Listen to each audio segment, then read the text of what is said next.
Bonjour à toutes et à tous. Ben oui, la première frontière, elle est là devant nous, hein. C'est la frontière un peu glacée de l'écran de nos ordinateurs ou de nos téléphones portables. Pour ma part, je préférerais de très très loin être avec vous dans la même salle, mais je me console en vous disant que finalement, ça permet à des gens qui n'auraient peut-être pas pu venir à la conférence de presse du Printemps des Poètes ou à la journée de formation du Printemps des Poètes d'être présents à distance, voilà, devant les ordinateurs. Frontières, bah, c'est un thème formidable. C'est le thème de la 25e édition du Printemps des Poètes, vous le savez, qui se déroulera du 11 au 27 mars prochain. Alors, on a eu l'ardeur, on a eu le B de beauté, le C de courage, le D de désir, l'an dernier le E de éphémère, et nous sommes donc rendus à la lettre F dans l'abécédaire de Sophie Nolot. Je pense qu'au départ, elle le dit d'ailleurs, hein, dans le mot qu'elle a adressé dans son communiqué de presse, elle avait pensé à autre chose, hein. Elle avait pensé à un intitulé, dit-elle, plus libre et plus fantaisiste, pas forcément féerique, mais sans équivoque ni férocité, un mot qui en appelait à la félicité et à l'imaginaire, jusqu'à ce que la tragédie s'abatte sur l'Ukraine, la poussant à changer de thématique. L'histoire des frontières, des conflits, des territoires est revenue, dit-elle, cadenasser nos consciences et tourmenter nos esprits. Alors moi, je dois dire que cette thématique de la 25e édition du Printemps des Poètes me convient bien. Je l'ai plutôt perçue comme une sorte de bénédiction. Pourquoi? Parce qu'il y a en moi, mais je sais que je ne suis pas le seul, il y a encore en moi bien vivant un enfant amoureux des cartes et des estampes, comme le disait Baudelaire, qui considère au fond que le monde est grand et peut-être plus beau à la clarté des lampes devant nos livres ouverts, et qui a le sentiment très physique et qui va d'ailleurs, à mesure que le temps passe, en s'accroissant, et bien que le monde de la littérature est plus vaste que le monde dans lequel nous vivons, que la littérature nous offre des paysages qui sont quasi infinis, que toute bibliothèque est une galaxie et que c'est un monde en expansion. C'est d'ailleurs un monde qui connaît moins de gardes-barrières, de douaniers, de policiers que le monde réel dans lequel nous vivons. Donc ça, c'est assez intéressant, et je ne vois guère en littérature qu'une seule frontière qui puisse poser quelques problèmes, sans être rédhibitoire, c'est la frontière des langues. Nous aurons l'occasion d'ailleurs d'en reparler. Euh, Frontières. Alors, le thème est intéressant. Je vais, Ariane, tenter un partage de l'écran pour vous montrer la couverture de notre anthologie. Voilà, en plein écran. Je pense que c'est bon. Vous voyez ce visuel de couverture avec le logo du Printemps des Poètes dessiné par Ernest Pignon-Ernest. Et puis vous voyez que notre anthologie porte immédiatement un sous-titre qui donne le ton, c'est-à-dire Petit Atlas poétique, et que le mot frontière au pluriel prend de multiples dimensions possibles. Vous voyez aussi que cette anthologie, je l'ai établie, élaborée, pensée, imaginée avec mon confrère, compère, ami, Thierry Renard de l'espace Pandora, que je salue. Il ne pouvait pas être avec nous aujourd'hui, mais c'est avec lui que ce livre s'est fait, comme les 5 précédents. Il m'envoyait hier soir un message en me disant je viens de recevoir le livre, notre 6e enfant commun, là, c'est quand même pas mal. Donc je lui dis, par votre intermédiaire, Thierry, on va continuer ce travail ensemble. Vous voyez à droite de votre écran la 4e de couverture du livre, et le poème surnuméraire que j'ai pour ma part imaginé, comme je le fais chaque année depuis l'Ardeur en 2018, un poème surnuméraire, parce que c'est un poème acrostiche qui est réalisé avec des fragments d'autres poèmes, avec cette frontière, du mot frontière, qui le traverse en son milieu, face à la nuit, envers et contre tout, d'est en ouest, du nord au sud, à l'intérieur des terres froides, il y a la frontière, ligne de partage des rêves, porte fermée en lisière de nos vies. Ce petit poème, ben, je l'ai réalisé à partir de fragments de poèmes de Jean-Pierre Siméon, Face à la nuit, de Marc-Alexandre Obambé, que vous connaissez peut-être davantage sous le nom de Capitaine Alexandre, d'Hélène Dorion, de Mohamed Abdel Fattah Ebnou, un poète sahraoui dont je reparlerai tout à l'heure, d'U Suk Young, une poétesse coréenne, de Bernard Lavillier, inutile de le présenter, de Patrick Dubos, de Laetitia Cuvelier, d'Olivier Adam et de Jeanne Benhammer. Alors, ce livre, comment est-il conçu? À quoi nous appelle-t-il? Eh bien, je crois que lorsqu'on prononce le mot frontière, on a presque immédiatement à l'esprit deux types de représentations. La première, quand on parle de frontières, on a immédiatement en tête l'image du poste de douane, des bornes, des murs, des barbelés, des lignes de séparation entre les États, parfois d'anecdotes qui sont liées à ces franchissements. On a tous traversé des frontières, on a parfois même été bloqués à certaines frontières, et l'on sait, bien entendu, si l'on a un tant soit peu d'empathie, que des gens se heurtent aux frontières de nos États, ceux qui veulent la traverser, parfois au risque de leur vie. Il y a aussi des frontières symboliques qui sont, eh bien, par exemple, cette porte qui n'est jamais pleinement refermée, jamais vraiment refermée, entre ici et ailleurs, et là-bas, entre les vivants et les morts, la frontière entre le réel et l'imaginaire, que nous connaissons bien, nous qui sommes amoureux de la littérature, la frontière entre soi et l'autre, qui est une frontière que nous franchissons au quotidien dans un sens et dans l'autre, et dont nous aimons la porosité, une frontière ou des frontières multiples entre soi et soi, à l'intérieur de nous-mêmes, sans oublier ces frontières du temps qui passe que nous franchissons étape par étape jusqu'à notre dernier souffle. Alors, bien évidemment, la poésie, elle a à voir avec tout cela.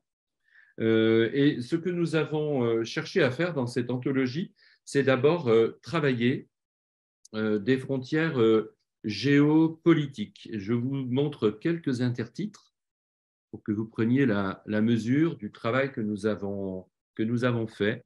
Là, on est sur une double page, en fait, une page avec une tourne.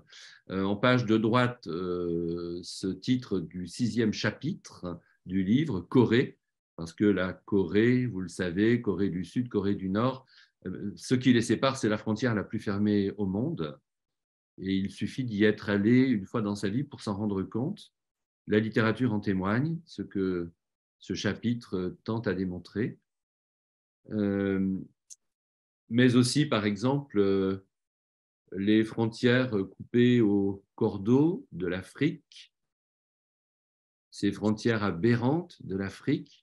Pensez tout un continent qui a été tailladé, découpé en morceaux iniques résultant de la colonisation, c'est-à-dire de la barbarie, au mépris des peuples, au mépris des frontières naturelles et au mépris de l'histoire aussi. Hein. Donc, c'est ce chapitre sur l'Afrique est pour nous très intéressant. Je pourrais continuer mon petit inventaire en vous disant qu'on trouve dans ce livre un chapitre consacré à l'Ukraine, un chapitre consacré à la Palestine, et que finalement cette dimension géopolitique, elle est très importante dans le livre.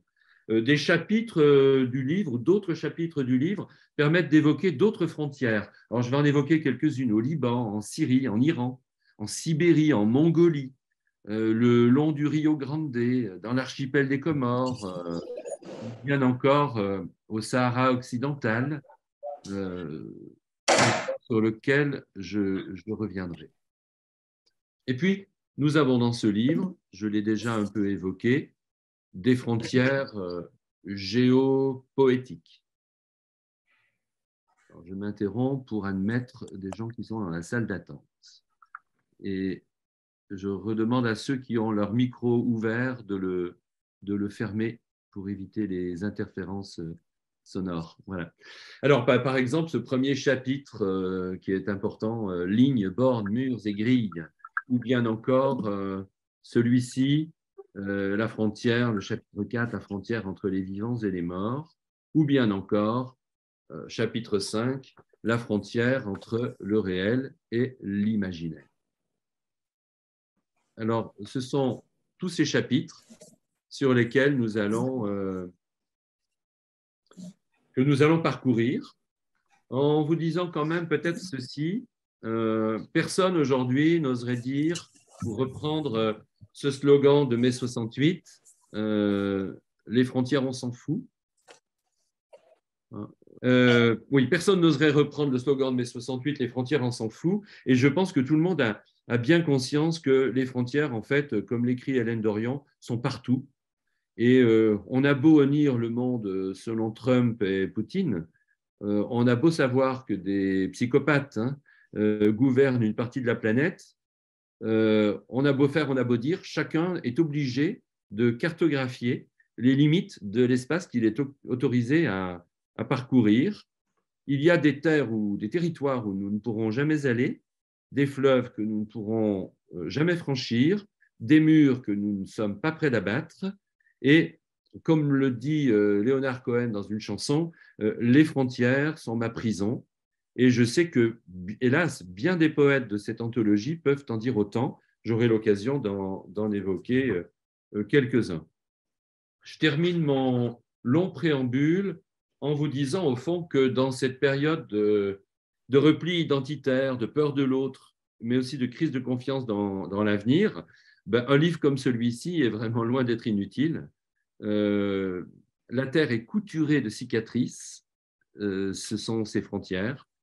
Et finalement, nous avons cherché à y appliquer le baume de la poésie. Je termine d'ailleurs l'introduction de ce livre, la préface de ce livre, en disant que, au fond, cette anthologie invite à lire les lignes de partage du monde comme on regarde les lignes de la main, comme on regarde les lignes d'une main, avec un souci de ne pas séparer l'âme et le corps, le présent et l'avenir, avec une véritable liberté d'interprétation, et j'ajoute même une attention chiromancienne. Ligne de vie, ligne de chance, ligne de cœur, disait Desnos.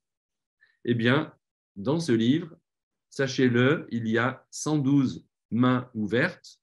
Que dis-je 112 224 plutôt, puisqu'il y a 112 poètes présents dans cette anthologie, 56 hommes, 56 femmes, et donc un voyage en poésie qui, je l'espère, va vous surprendre, va vous plaire et qui vous entraînera vraiment dans tous les horizons, puisque les 5 continents sont présents dans ce livre.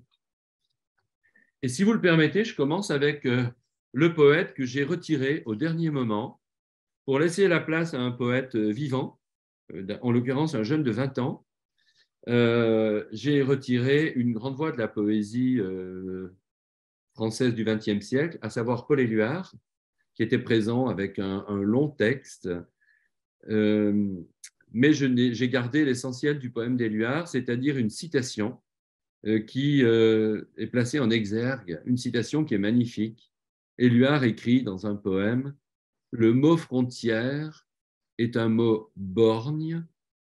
L'homme a 2 yeux pour voir le monde. » Magnifique, hein? Le mot frontière est un mot borgne. L'homme a 2 yeux pour voir le monde. Et nous entrons donc dans ce livre avec son premier chapitre, lignes, bornes, murs, grilles et pointillés.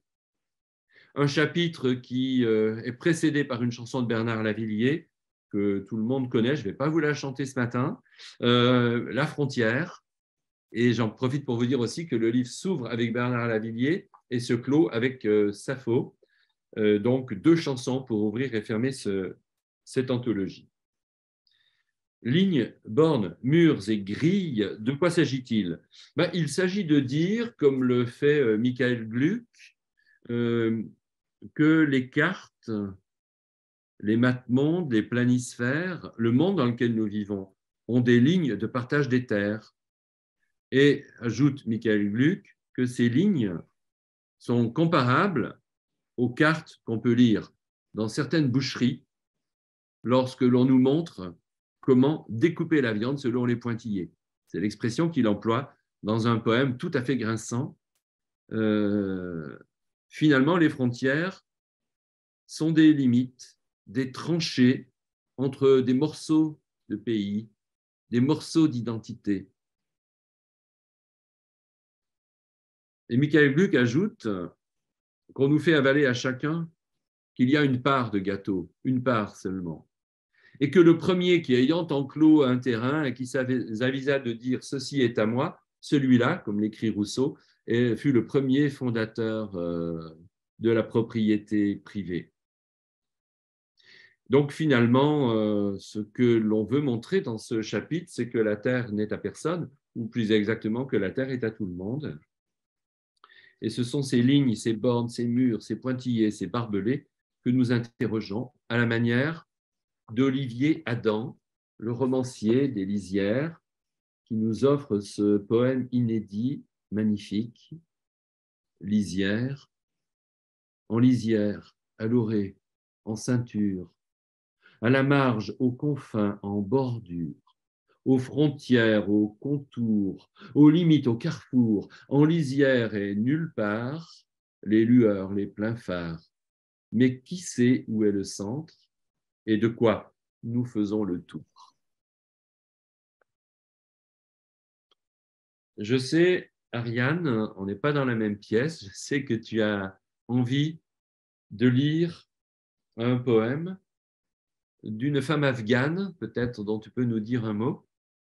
Oui, tout à fait. Je vais vous faire entendre un texte de Mahbouba Ebrahimi, qui est une jeune poétesse afghane, dont le texte est repris dans une anthologie qu'on a fait paraître l'an dernier, que vous avez sans doute croisé, qui s'appelle Le cri des femmes afghanes, et qui est le fruit d'un travail monstrueux réalisé par Laïli Anvar et ô combien nécessaire. Donc, ce que nous dit cette poétesse, c'est ceci. Sur cette terre, aucune place pour nous sur notre terre, ne serait-ce que de la taille d'une chambre, de la taille d'un tapis. Nous n'avons même pas le temps de ressentir la venue de la dernière douleur. Alors il faut que nous accouchions de nos enfants dans des avions, que nous les allaitions dans des camps, que nous les laissions venir au langage dans des terres étrangères, jusqu'au jour où, brusquement, ils nous demandent « Nous sommes d'où ?» Prenons garde de ne pas brûler le bout de leur petit index lorsque, sur la carte du monde, nous le poserons sur le nom de notre patrie. Merci Ariane. Alors dans ce chapitre, hein, d'autres textes des poètes français comme Sophie Grenaud, qui vit à La Rochelle, Christophe Lapostat de Vénissieux, Francis Combe, le poète tunisien Tahar Bekri, Garouss Abdolmalekian, un poète iranien avec un texte inédit. Voilà. Et puis nous passons au deuxième chapitre de ce livre, un chapitre qui nous tenait vraiment à cœur et que nous avons intitulé Conquistador, passeurs, maquisards et résistants. Tous ceux qui franchissent des frontières, parfois pour violer des territoires, c'est ce que nous montre Imasango dans un texte qui parle justement de l'arrivée des Européens sur sa terre natale, à savoir le territoire de la Nouvelle-Calédonie, le territoire kanak. C'est ce qu'évoque ces passeurs, ces résistants, c'est ce qu'évoque le grand poète italien Giorgio Caproni. C'est ce qu'évoque Caterina Apostolopoulou dans un très beau poème intitulé « Ils sont venus habillés en blanc, nos ennemis ». Ces maquisards, eh bien, ce sont ceux qu'évoque par exemple Charles Juliet dans un poème qui évoque la manière dont l'enfant connaît des maquisards pendant la Seconde Guerre mondiale. Et je vais vous lire un poème qui évoque une frontière, la frontière qui sépare la France et la Suisse. Nous sommes pendant la Seconde Guerre mondiale, lorsque la jeune résistante Marianne Cohn, âgée de 22 ans, fait passer des enfants juifs de l'autre côté de la frontière pour les sauver d'une mort certaine. Ce que j'ai écrit, c'est un kaddish pour Marianne, dont je vous livre ici quelques fragments. Kaddish pour Marianne. Tu as pris la place d'Hélène, trop fatiguée, comme tu avais pris celle de Mila sous la terreur. Les enfants, tu as dit, les enfants. Franchir la frontière qui sépare de l'innommable, une fois encore par amour de la vie, frontière, fondrière, effondrement des pierres, effondrement des preuves et des peuples, quand la prairie de ton corsage offrait la liberté aux oiseaux, aux chevaux de passage. Enfant, tu as dit, jusqu'à l'orée du jour, là où les ruches de l'été transforment le cuivre des fusils en salve de printemps. Enfant, les enfants, leurs petites mains dans les tiennes, ta main dans les forêts, ta forêt dans les sauges, le cœur en bandoulière sur ta petite étoile. Et puis, Ariane, peut-être comme en écho, sur quasiment cette même ligne de frontière, un texte de Laetitia Cuvelier. Tout à fait, Laetitia Cuvelier qui vit en haut d'une très haute montagne où beaucoup de gens passent, beaucoup de gens qui viennent pour trouver refuge et qui ne trouvent pas forcément une main tendue lorsqu'ils arrivent. Des camions partent à la frontière de la guerre, remplis de quoi aider, de quoi sauver des humains sous les bombes. Gratitude. Sur la route, d'autres humains frappent à la porte fermée de notre frontière. Aucune paix ne les attend nulle part. Géométrie du cœur, variable d'eau, nous, frères humains. Voyageurs sans bagages, disparus sans laisser de traces. Et j'ajouterais que Laetitia Cuvelier fait un travail remarquable en venant notamment en aide à ces réfugiés. Merci, merci Ariane. Donc on voit qu'il y a dans ce livre une dimension militante, hein, citoyenne en tout cas, qui est très forte. C'est ce que le troisième chapitre du livre nous dit aussi. Vous savez que nous avons l'Ukraine au cœur depuis longtemps et nous avons consacré un chapitre à l'Ukraine, un chapitre qui s'ouvre et se referme avec deux longs poèmes de Michel Dunant et Yvon Lemaine, que nous n'avons pas le temps de lire ce matin et qui viennent enclore les textes de quatre jeunes poètes ukrainiens, dont Ella Yevtushenko. Je ne sais pas d'ailleurs si elle nous a rejoints depuis l'Ukraine. Voilà, elle avait l'intention de le faire, mais ce n'est pas forcément évident avec les coupures d'électricité. Mais en tout cas, je ne résiste pas à l'envie de vous montrer, je pense que vous le voyez, cette anthologie que nous avons fait paraître au mois d'août, pour très exactement le 24 août, pour le jour de la fête nationale ukrainienne, une anthologie qu'Ella Yevtushenko et moi-même avons élaborée, traduite, qui s'intitule Ukraine, 24 poètes pour un pays. Et nous publions dans l'anthologie Frontières un texte inédit d'Ella Yevtushenko que je vais vous lire, un poème intitulé Maison, qui sera repris d'ailleurs dans le recueil bilingue que nous préparons et qui paraîtra au mois de mai prochain, un recueil intitulé Au cœur de la maison. Maison. De ce printemps, il ne reste que des poèmes. Comme d'un être humain, il ne reste que l'épitaphe. Une vérité battait dans mon temple telle une cloche. Il est temps de rentrer. En recousant le monde par le fil de la route, nous foncions comme une aiguille à travers les collines pour nous enfoncer après dans une brûlure sur ce canevas comme un doigt dans la plaie. Sur le pont provisoire, on sentait le pouls de l'Irpine, on montait le tertre comme Orphée qui sortait de l'enfer, et c'est là où nous sommes revenus à la vie, du dessous de la vie, et après, nous regardions depuis notre balcon le géranium vespéral du soleil éclore et le chêne hocher la tête en faisant ses adieux au printemps.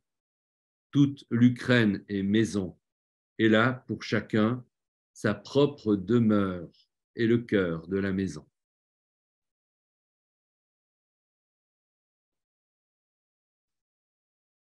Le chapitre 4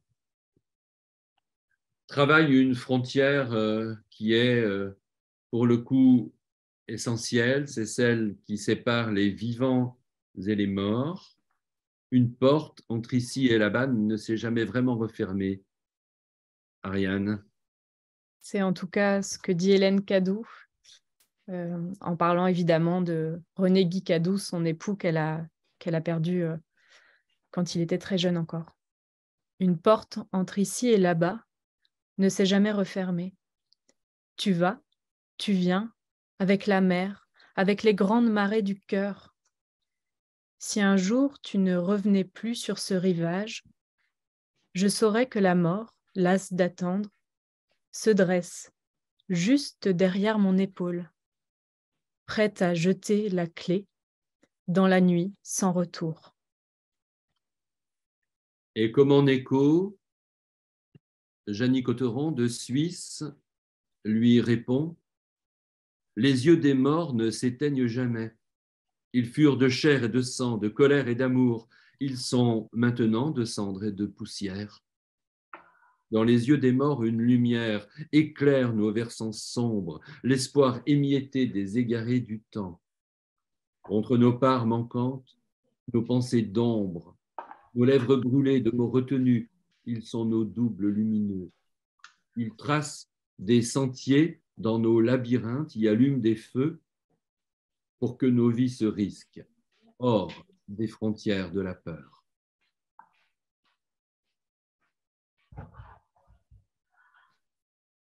Après ce chapitre, entre les vivants et les morts, un chapitre consacré à la frontière tout aussi poreuse entre le réel et l'imaginaire. Nous restons en Suisse, après le texte de Jeannie Cotteron, avec un poème de Laurent Sénamo. C'est un jeune poète que nous avions publié il y a quelques années et qui nous a envoyé ce très beau poème inédit, « Deux chevaux surnaturels ». Deux chevaux surnaturels apparaissent. L'un d'eux, lunaire, passe son long cou par la fenêtre pour contempler la scène. On allonge celui qui est médecin ou qui le croit ou qui pensait l'être avant ce trop long voyage sous la neige. Les étoiles à côté du malade, qu'il est à la fois et ne l'est pas du côté de la plaie. Quelque part sur la terre, mais ce n'est déjà plus vraiment la terre. Il neige tant et la neige, tu le sais, chez lui est toujours le signe qu'une frontière invisible est franchie. J'imagine que parmi celles et ceux qui nous écoutent, certains voient la neige tomber voilà, de l'autre côté des fenêtres. Sachez que nous les envions.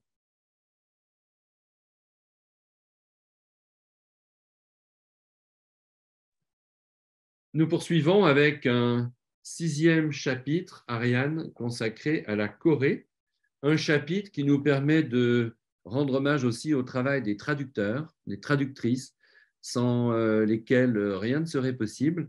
Les 4 auteurs coréens qui sont présents dans ce chapitre ont été traduits par Kim Yoon-ja. Tout à fait. Et le texte que je vais vous lire, c'est le texte d'un poète qui s'appelle Eom Won-tae, avec un accent très français, et dont nous publierons un recueil également au printemps. Comme des troupeaux de gnouks traversant une rivière. Comme un lointain tonnerre, tu reviendras, ô mon amour. Je le pressens comme un crocodile de la rivière Mara. À l'instar des bruits de sabots de gnous troublant l'axe de la terre, toi, tu reviendras de loin, de très loin. L'odeur du sang se répandra terriblement sur la rivière. Des sabots affluent en foule, se faisant pousser sans cesse par d'autres sabots. Il arrive, dit-on, qu'un crocodile meurt parfois, écrasé sous cette cavalcade d'innombrables sabots, traverse ainsi la mort en marchant sur des morts.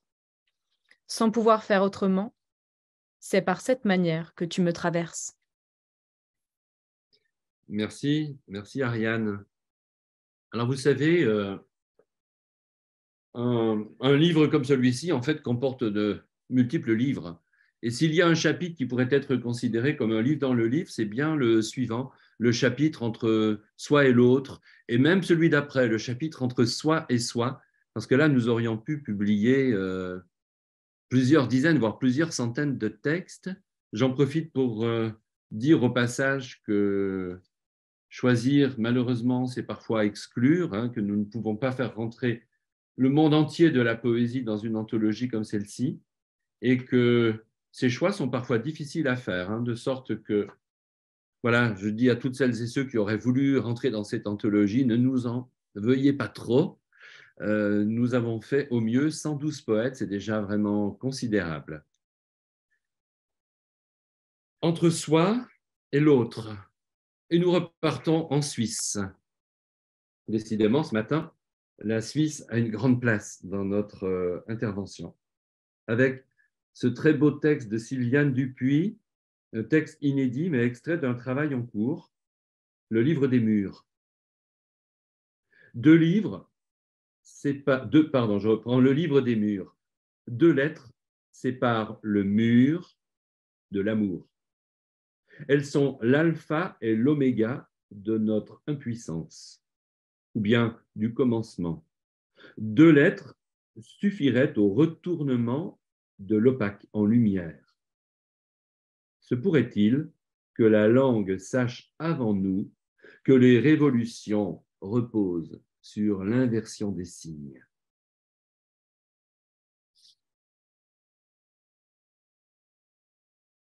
Alors, les textes de ce chapitre parlent tous de la relation à l'autre.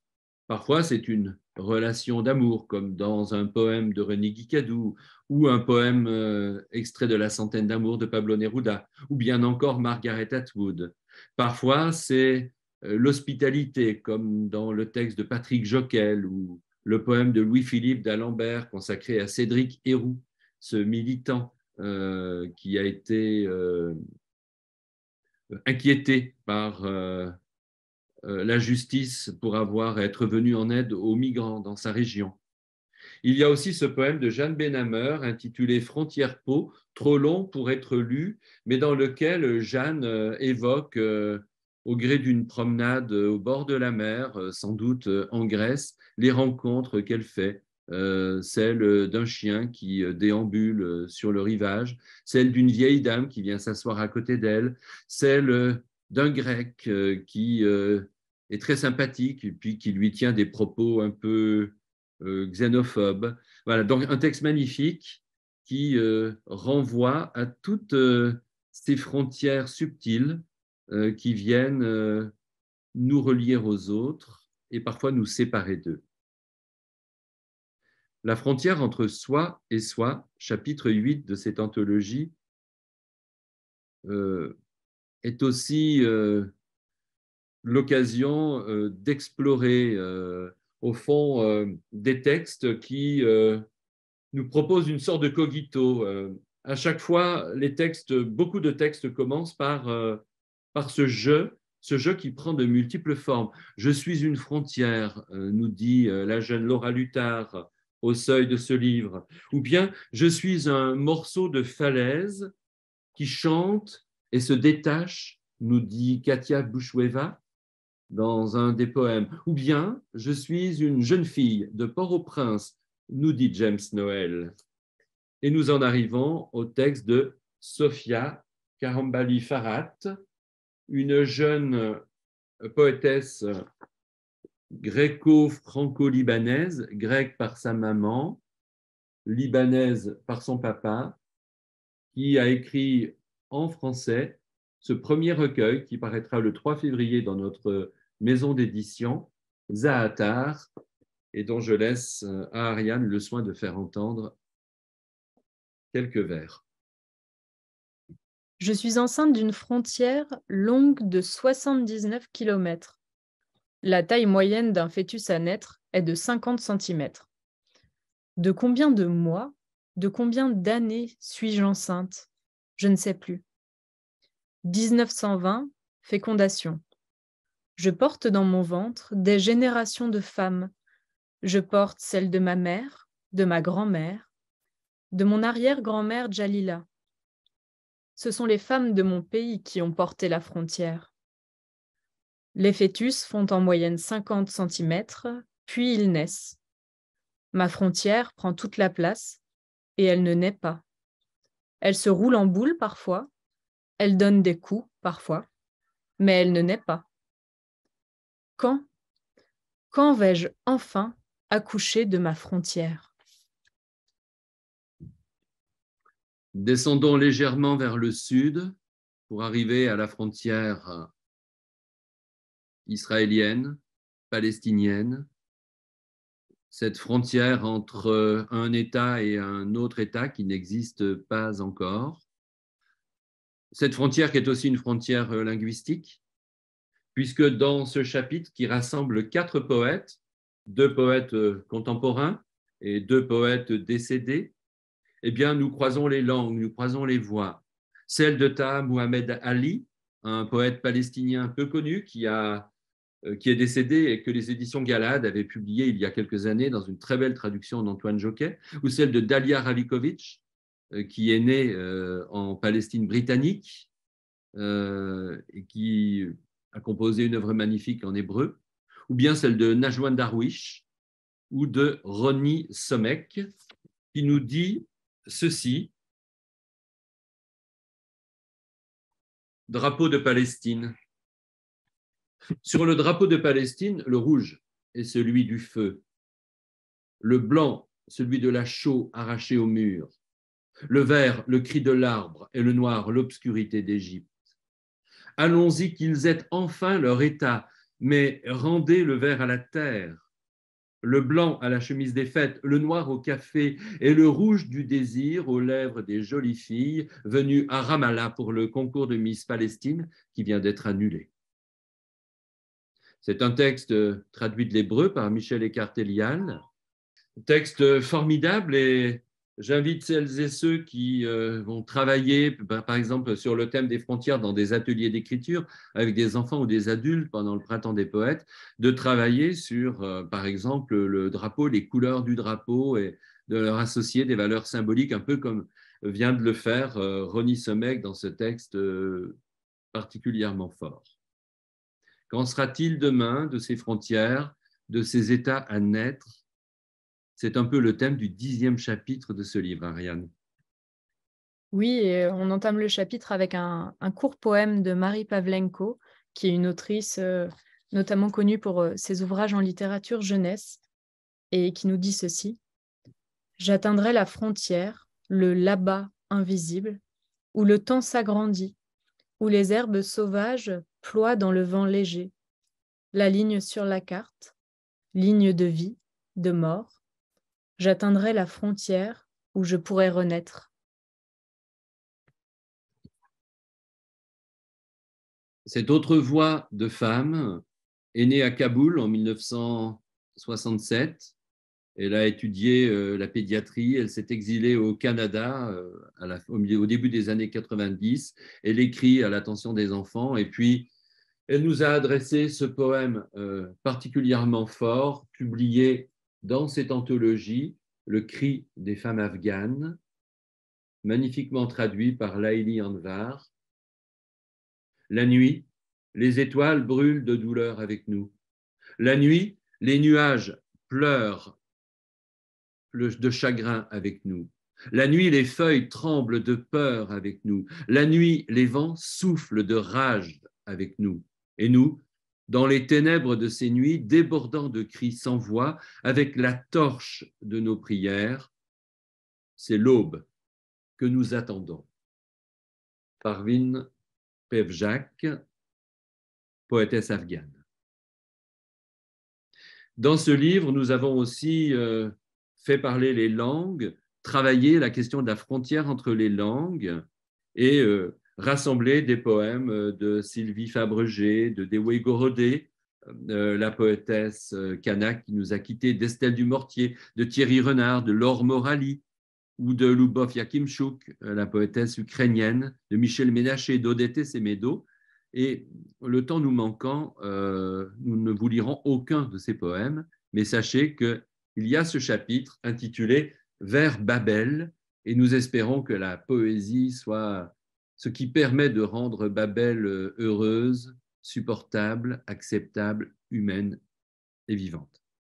Et nous en arrivons au 12e et avant-dernier chapitre de ce livre, un chapitre tout entier consacré à l'Afrique, avec des textes qui nous viennent eh bien, de Côte d'Ivoire, comme Tané Laboni, des textes extraits de son recueil Insoutenable frontière, de Habiba Djanine, qui vit aux portes du désert dans le sud de l'Algérie, mais aussi des textes de poètes sahraouis, des poètes du Sahara occidental, auxquels nous rendons hommage. Pourquoi ces poètes du Sahara occidental? Eh bien parce qu'eux connaissent bien les frontières linguistiques. Cette génération de poètes qui ont aujourd'hui entre 40 et 50 ans ont connu les camps de Tindouf notamment. Ils ont connu la main tendue par Cuba au Sahara occidental, l'exil à Cuba où ils ont fait leurs études. Ils ont connu le chemin du retour, ils sont revenus vivre dans leur pays et beaucoup sont restés fidèles à la langue espagnole. Ils appartiennent à cette génération que nous appelons la génération de la amistad, la génération de l'amitié. Et il faut rendre hommage au merveilleux travail réalisé il y a quelques années par les éditions du Tilde, qui se trouvent, je crois, en région lyonnaise. Et c'est de leur anthologie que nous avons extrait le poème de l'imam Bouacha, que je vais maintenant vous lire. Le baiser. Un baiser seulement sépare la bouche de l'Afrique des lèvres de l'Europe. Magnifique, hein, de concision, d'humanité. Et c'est intéressant de faire parler, comme il le fait, la géographie, voilà, en associant la géographie du monde à celle du corps humain ou de la rencontre humaine. Et puis, il y a ce texte aussi de Marianne Katsaras, qui est d'ailleurs avec nous. Marianne, qui est née de parents grecs, mais qui est née en Tunisie, qui est photographe et poétesse, et dont nous avions fait paraître il y a 2 ans le merveilleux recueil J'ai fermé mes maisons. Et là, elle nous livre un poème inédit. J'ai perdu ton nom, Aziz, dans les flots, et j'ai nagé moi aussi dans l'écume que ton corps a formée. J'ai nagé, nagé, et mon souffle s'est coupé. Ton petit corps maigre, recouvert par les siècles, faisait pâlir les algues, et le rivage lui-même s'est mis à sangloter. Sur la carte du monde, ton nom s'est mélangé aux étoiles, et le passeur courait dans les marges, les yeux crevés par le compas du colonisateur qui trace, déplace les arbres et les femmes, les maisons et les hommes. Merci Marianne, que nous saluons. Avec le dernier chapitre de ce livre, nous revenons à la chanson puisque son titre est emprunté à une chanson de Georges Moustaki. Il y avait un jardin qu'on appelait la terre. C'est un chapitre qui entend rappeler que nous sommes tous enfants de la même planète, que cette planète est partagée, compartimentée, fractionnée, couturée de cicatrices, mais que nous ne devons jamais oublier que le globe terrestre n'est jamais qu'une pierre ronde, une très grosse pierre ronde. C'est ce que nous dit le grand poète mongol Mendoyo, qui est vraiment la grande voix de la poésie de Mongolie. Le globe terrestre n'est qu'une pierre ronde. Les montagnes élevées à sa surface sont ses petites proéminences. L'eau et l'humidité se rassoient dans ces creux auriculaires que nous appelons la mer et les océans. L'homme lui-même s'est formé de cette pierre, dite globe. L'ayant brisée pour y bâtir son foyer, la vie fleurit dans ses plissements. Même la petite fourmi est installée à son aise partout. Les tribus se combattent pour le butin. Des siècles plus tard, il n'en reste que des tas de pierres. L'homme les appelle les souvenirs de l'histoire, dont les fragments sont appréciés par des quantités d'or. Ceux qui piétinent, creusent, sont 6 milliards. Le globe n'est qu'une pierre ronde. Et puis Ariane, on va peut-être terminer par l'évocation d'un long poème qu'on ne pourra pas lire entièrement, mais qu'on aura l'occasion de faire entendre pendant les diverses manifestations du Printemps des Poètes, un poème de Marc-Alexandre Oobembe, qui est plus connu sous le nom de Capitaine Alexandre. Enfant de la terre, tu as tant de rêves encore. Tu es semence d'exil dans la démence du monde. Tu as fui la misère, la mort. Tu es Ulysse moderne dans le tonnerre qui gronde. Tu sais mieux que personne que l'humanité est en guerre contre elle-même, que les hommes sont en froid meurtrier avec eux-mêmes depuis des siècles et des siècles et des siècles de douleur comme une. Tu marches vers le jour, tu marches vers le jour d'après, tu marches vers le jour d'après la faim qui t'étreint les tripes, la faim qui t'éteint le cœur, et pourtant tu marches encore, toujours, tu marches vers demain, outrepassant toutes les frontières.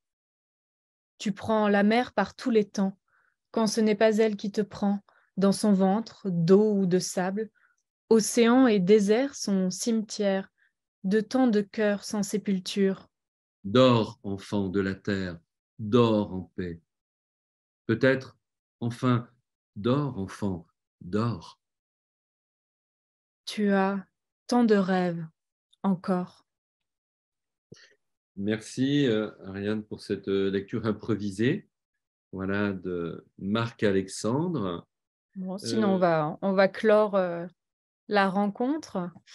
De toute façon, notre boîte mail reste ouverte. Hein, je vous l'ai remise dans le chat, mais la boîte contact@édition-du6brunodoucet.com.